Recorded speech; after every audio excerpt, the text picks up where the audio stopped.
যে আমরা এই জ্বালানি সিকিউরিটির জন্য অলরেডি প্রায় $2.5 বিলিয়ন তেল ক্রয় করেছি এবং আমরা সাপ্লাই করেছি। এই যুদ্ধের ফলে আমাদের না আমেরিকার মতো দেশে, ফ্লোরিডার মতো জায়গায় কিন্তু ড্রাই হয়ে গেছিল, কিন্তু বাংলাদেশে কিন্তু ড্রাই হয় নাই। বাংলাদেশের তেলের সাপ্লাই সবসময় স্টেবল ছিল, এখনও আছে। আপনার ইউরোপিয়ান কান্ট্রিগুলা আমাদের যে গার্মেন্ট এক্সপোর্ট হয়, কমপ্লায়েন্সে পরিষ্কার বলে দিয়েছে অ্যাটলিস্ট 30% যদি তোমরা যদি সোলারের এনার্জি পাওয়ার ইউজ না করো তাহলে তোমাদের এক্সপোর্টে আমরা কমিয়ে দেব অথবা আমরা ডিউটি বাড়িয়ে দেব। বাংলাদেশকে জ্বালানি খাতে টোটালি ইম্পোর্ট বেস করে ফেলছিল। তার ফলে গত 17 বছর বাংলাদেশের সমুদ্র বিজয় দেখেছি আমরা, এবং আমাদের ল্যান্ডে যেসব জায়গায় গ্যাস পাওয়া যাবে এই সব জায়গায় এক্সপ্লোর করার জন্য কিছুই করে না। একটা মানে টুপু খনন করে নাই। আমাদের দেশে একটা অর্গানাইজেশন আছে বাপেক্স, যে বাপেক্সের একটা সাকসেস স্টোরি আছে। সে বাপেক্সকেও কিন্তু একেবারে অবশ করে দেওয়া হয়েছিল। আমরা দায়িত্বভার গ্রহণ করার পরে আমাদের জ্বালানির এই অবস্থার দিকে, টোটালি ইম্পোর্ট বেস জ্বালানি দেখে আমরা তৎক্ষণিক সিদ্ধান্ত নিয়েছি যে বাপেক্সকে আমরা অ্যাক্টিভেট করব এবং বাপেক্সের জন্য আরও 5টা রিগ আমরা ইম্পোর্ট করব, করে আমাদের শোরে যেগুলা আমাদের একটু খনন করার ব্যবস্থা করব। আর আমরা যে সমুদ্র বিজয় করেছি, সমুদ্র বিজয়ের পরে আমাদের যাদের কাছ থেকে বিজয় করেছি তারা কিন্তু গ্যাস এক্সপ্লোর করে সেই সমুদ্র থেকে তারা গ্যাস উত্তোলন করে এক্সপোর্টও করছে তারা। তো আমরা, আপনারা তো জানেন, সপ্তাহ 2 আগে আমরা টেন্ডার ফ্লোট করেছি, আইওসিদেরকে ইনভাইট করেছি যেন তারা আসে, কারণ আমরা সমুদ্রে বাপেক্সের অভিজ্ঞতা নাই। সমুদ্রে যেতে হলে আমাদের কস্ট শেয়ারিং করে বিদেশি এদেরকে আইওসিদেরকে আনতে হবে।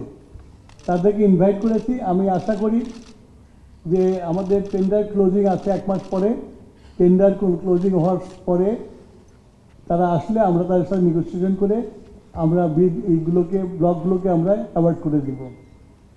এগুলো যতদিন না হবে ততদিন তো আমাকে ইম্পোর্টের উপরে নির্ভর করতে হবে। আপনারা তো জানেন যে হরমুজের ঝামেলা হওয়ার পরে আমাদের সাথে যাদের সাথে G2 কন্ট্যাক্ট ছিল আমাদের, বিশেষ করে কাতার এবং সৌদি আরবিয়া, এই দুটাই আমাদের কাছে ফোর্স মেজর ক্লেম করেছে। এখন ফোর্স মেজর ক্লেম করলে তো আমরা আর কিছু করতে পারি না। তার ফলে আমাদেরকে অন্য সোর্স দেখতে হয়েছে, যে সোর্সটা হরমুজ দিয়ে আসবে না, সেই সোর্স থেকে আমাদের জ্বালানি ক্রয় করতে হচ্ছে। যেটা আমাদের মাননীয় অর্থমন্ত্রী বললেন যে আমরা এই জ্বালানি সিকিউরিটির জন্য অলরেডি প্রায় $2.5 বিলিয়ন তেল ক্রয় করেছি এবং আমরা সাপ্লাই করেছি। এই যুদ্ধের ফলে আমাদের না আমেরিকার মতো দেশে, ফ্লোরিডার মতো জায়গায় কিন্তু ড্রাই হয়ে গেছিল, কিন্তু বাংলাদেশে কিন্তু ড্রাই হয় নাই। বাংলাদেশের তেলের সাপ্লাই সবসময় স্টেবল ছিল, এখনও আছে। কিন্তু সমস্যা হয়ে গেছে যে আপনার বিদ্যুৎ খাতে, যেটা দিয়ে নাকি চলবে ইন্ডাস্ট্রি, যেটা থেকে গ্রোথ বাড়বে, সেই বিদ্যুৎ খাতে হিসাববিহীন যে আইপিপি দিয়ে গেছে, যে তাদের কাছ থেকে বেশি দামে বিদ্যুৎ কিনে সেই বিদ্যুৎটা আমরা কনজিউমারের কাছে আমরা কম দামে বিক্রি করছি। তার যে গ্যাপটা, যে ভর্তুকিটা, সেই ভর্তুকিটা অর্থ মন্ত্রণালয়কে দিতে হচ্ছে। একদিকে লস হচ্ছে, আর একদিকে এগুলোকে দিয়ে ইন্ডাস্ট্রি চালিয়ে নিচ্ছে। এটা ব্যালেন্স করা আমাদের জন্য ডিফিকাল্টি আছে। 2 নম্বর হলো, আমরা যখন এই দায়িত্বভার গ্রহণ করেছি, এই দায়িত্বভার গ্রহণ করার পরে প্রথমেই আমাদের উপরে দায় এসে পড়ছে 56,000 কোটি টাকা, যে নাকি এই আইপিবিগুলোতে পেমেন্ট করে নাই, এখন এই পেমেন্টগুলো আমাদেরকে করতে হবে।